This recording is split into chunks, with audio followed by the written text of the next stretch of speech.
Feel like you're being pulled in 1,000 directions? Let's fix that. Download your free rebalancing toolkit and learn how to design an optimized week that lets you feel like you have it all. Get the goods at brilliantbalance.net/have-it-all.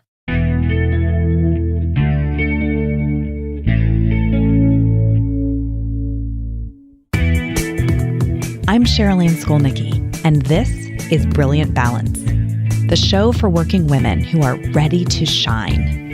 Each week, I bring you ideas, inspiration, and insight on balance, business, and getting it all done gracefully. You ready? Let's be brilliant.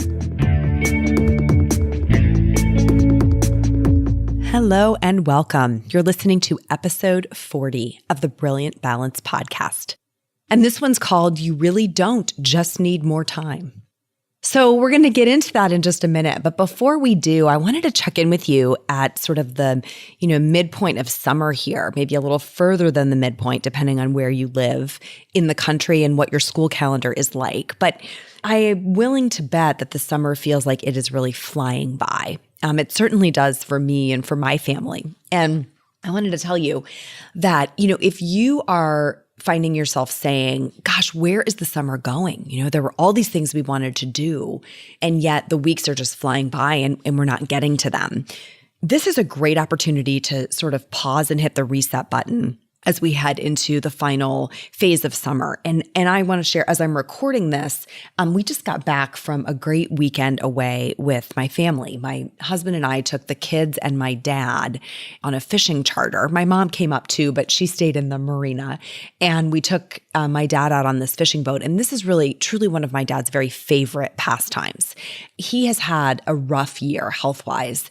And after an amazing run of really good health. So the fact that he is back to really good health and was able to do this when Father's Day came, we decided this would be his Father's Day gift. And so we went out this weekend and drove up to the lake and took him out on this fishing charter. And I have to tell you, it was one of those weekends that just sort of stops time, where I kept looking at my kids' faces and my dad just in his element, and the sun was just perfect.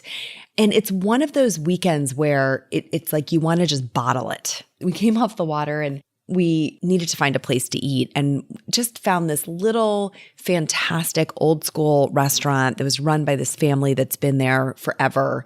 We'd never been there before, and just totally were delighted by the way the whole experience unfolded. Right down to they had this, when I was a kid, we used to go to this Italian restaurant and they had spumoni, which is this, if you've never had it, it's an Italian ice cream dessert. My favorite aunt and I and my parents used to go to this restaurant, and we used to really just get this almost every time. And I loved it. And my kids have never had it. So on this menu, they had spumoni, which we ordered, and it was exceptional. So we were telling the waitress about it, and she's like, oh yeah, well, we import this from Italy, which was hysterical because the restaurant was this little hole in the wall right on the edge of the water, but very, almost like rundown exterior. And when you walked inside, it was just such a surprise how amazing it was, which my son kept reminding us, you always tell us you can't judge a book by its cover. We kept saying that all weekend because it was such a good example of it. So, not only do we get to do the fishing this weekend, but we also had a chance to visit with my husband's grandmother, who is 92 and lives near the area where we were, as well as one of his great aunts who's 99. And when we met with her, her mind is just sharp as a tack. And the kids were asking her questions about her earlier life and some, what it was like. And she was telling us about this period of time when she worked in Washington, D.C. during the 1940s, remembering being on this train on D-Day and, what the reaction of the people on the train was like. And she was a legal secretary, and she was talking about what her boss had been like and some of the stories about getting her first paycheck and her boss telling her to go shopping in this little dress shop that was nearby. And she didn't think she should go there because it was where all the wealthy people shopped. And the woman was telling her, I think it was maybe another woman in the office was telling her that, well, they don't know how much money is in your wallet. So my husband and I were driving home thinking, reminded us of that scene in Pretty Woman, where she didn't feel like she belonged shopping in the boutique on Rodeo Drive. It was filled with those kind of stories and moments, and you want to bottle it. So if you're watching your summer fly by and you haven't made the time to take those short road trips or visit the people that you mean to visit with, or, there's some experiences that you've been meaning to do with the kids, go do them. Go do them, make the time. Because if you constantly are trying to catch up on a never-ending to-do list at work and at home, and you're missing out on those moments, that leads to regret. And that's not what we want, right? You want to find that balance between being really productive and efficient and then, settling into those moments where time almost seems to stand still. And having just come off of one, I think it's particularly fresh for me how powerful they really can be. What we're going to talk about today is this catchphrase of "I just need more time." And I'm willing to bet you've heard yourself say it. I have certainly heard myself say it many times over. And I think that it's misguided. I think this phrase is maybe taking us down a path that is not really the one that we want to go down. And maybe it was being out on the boat this weekend, but I started to think about this topic with this boating metaphor. And the way I'm thinking about it is, it's like you are in a boat that holds 24 hours. Or 7 days in a week. That's the capacity of your vessel. That's all it's going to hold. And I think our boats are taking on water. The rate of input is faster than the rate of output. It's like all the tasks, all the things we could do, all of the needs of the kids and our husbands and our parents and ourselves are piling on. They're rushing into this boat, and the boat is taking on water. And we keep saying, I need a bigger boat, right? Like I need to be able to catch more and hold it in here. Or we focus on how quickly we can bail water out, right? Our rate of output. And that's when we're saying, I need to be more productive or I need to be more efficient. And we're searching for all of the tools and tricks and tips that can make us, and hacks, right? Things that can make us more productive and more efficient. But the issue is that we are not looking at the only thing that really matters, and that's the rate of input. How fast is that water coming into the boat? Because that is what we actually can throttle, and yet we don't. We assume that the rate of input is fixed and there's nothing we can do about it. And we start trying to get a bigger boat or trying to increase our rate of output. I'm going to encourage you today to flip that entire thing on its side. And instead of focusing on how much you can get done or, wishfully thinking that you could actually miraculously get more time, I want you to start thinking about what can you do to control the rate of input, to slow it down. Because that is the skill that we are not good at. And it's why we never feel caught up.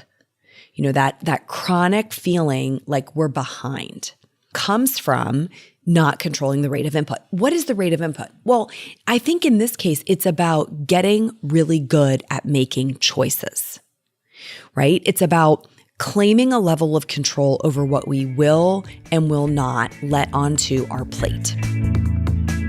Feel like you're being pulled in 1,000 directions? Let's fix that. Download your free rebalancing toolkit and learn how to design an optimized week that lets you feel like you have it all.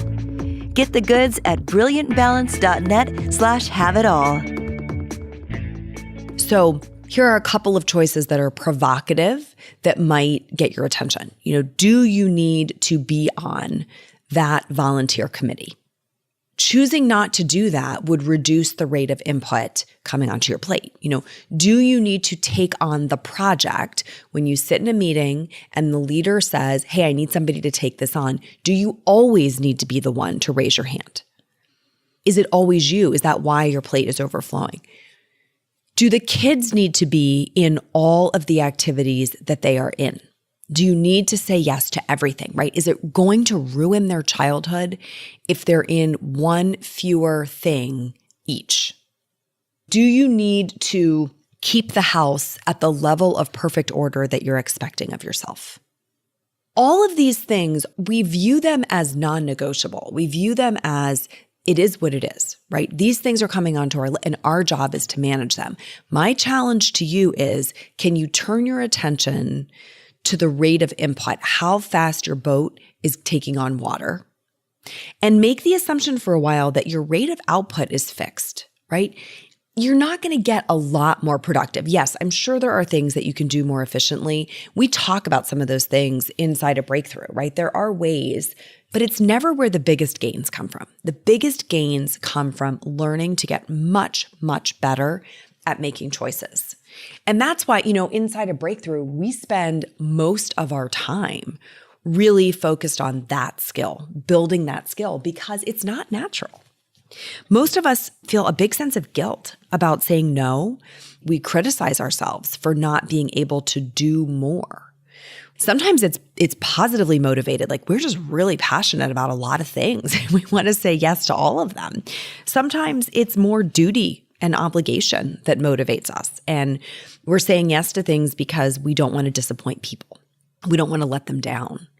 We don't want them to feel any sense of burden, so we try to carry it for them. But a lifetime of doing that, you end up in a boat that's sinking. It's taking on water, input, faster than you can get it out, and you won't ever feel caught up. So imagine what it would feel like to have that sense of, I can manage the things in my life well. Maybe I can even manage them with grace. Maybe I can even manage them while protecting a sense of joyfulness in my life, where there's some room for downtime. If you're listening today and that is already your life, you're on a good path. That's awesome. If you're listening today and that sounds very far away for you, then this is an arena you want to pay a lot of attention to. This problem is pervasive, right? We are very focused on the rate of output. And that's how we're trying to get caught up, is we just think we are going to become faster, higher performing little machines that can get more done. And I think the answer really lies on the other side of the equation. It really lies on our ability to claim more control, more agency over the rate of input. How many things, how big the things are, how quickly they're coming onto our plate, onto our to-do list. That's my challenge for you this week, especially as we sit here in the middle of summer thinking about, I want time for some of those fun, leisurely activities that can only be done during the season when the kids are out of school and we have a little more daylight. And, if we don't figure it out now, we're probably not going to figure it out as we head into the fall. So this is a really good time to invest some of your energy in thinking about, can I get the equation in balance if I start on the other side of it? If I really put my attention first against what is this rate of input?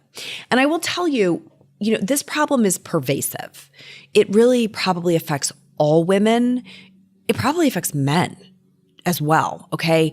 But I think this might be even more of a problem with really high-powered women who are used to getting things done. Because that feeling of overwhelm can be particularly uncomfortable when it's also unfamiliar. When you've gone years and years feeling like you had everything under control and you reach the first chapter in your life where you get that sense that you're taking on water, that can be extraordinarily uncomfortable because it's also new. And you don't have the coping mechanisms in place to know what to do about it. So next week, we're going to talk about that nuance. We're going to talk about 3 things that high-powered women need to know about work-life balance, because there are some nuances, and I think they're important to get into, okay? So until next time, I'd invite you to share this episode with a friend. Share this with someone who is struggling, who you always hear them saying, God, I just need more time. I just need a day to catch up. If I could dig out just for a couple of days, I'd be okay. Share this episode with her as a way to shift her thinking about what the answer might really be. And then come join us in the Brilliant Balance group on Facebook. There are all kinds of extra cool things happening over there. We're doing Facebook Lives and building a community of women who are committed to Brilliant Balance. So come find us. Just go to Facebook, go to groups, search Brilliant Balance, and we should be pretty easy to put your finger on. I look forward to seeing you in there. And until next time, let's be brilliant.